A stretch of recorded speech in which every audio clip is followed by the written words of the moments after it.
What if you could sit down with someone who's lived an entire century and ask them what really matters in life? We did exactly that. People chase money. I chased memories. I don't regret it. Forgive faster. You'll sleep better. In a world moving faster every day, their words slow you down and make you think. They lived through war, loss, love, and change. But their message to the next generation is simple. Say I love you more than you think you should. Stop scrolling. Look someone in the eyes. That's life.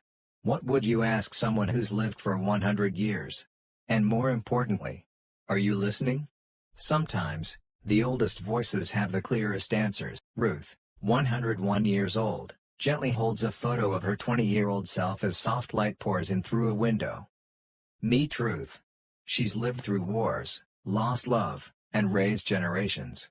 But when asked about life's biggest lesson, she says it's not about how long you live, it's about remembering to pause, to laugh, and to take more pictures. This photo, she whispers, reminds me to love who I was, and be proud of who I became. A 100-year-old man and a Gen Z teen sit side by side, laughing together on a porch. When we brought Jack and Noah together, one born in 1925, the other in 2008, we didn't expect this kind of connection. Jack shared tales of handwritten letters and walking 5 miles to school. Noah showed Jack TikTok. They both agreed, some things change, but kindness, purpose, and laughter? Those are forever. A 100-year-old man sits alone on a park bench at golden hour, looking out over the trees. He asked us not to use his name. I've lived enough for 10 names, he joked. But his words were unforgettable. In the end, it's not the money or the medals. It's the quiet mornings, the people you miss, and the peace you find in stillness. That's what really matters. 3 centenarians sit in cozy chairs, candid and smiling, each one reflecting on life's biggest truths.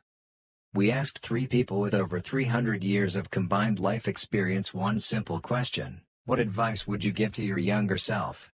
The answers were raw and real. Worry less. Marry for laughter, not looks. Don't wait to be happy.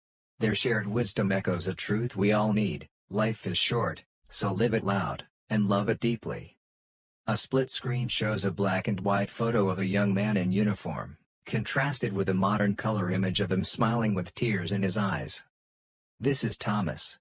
On the left, he's 20, about to ship off to war.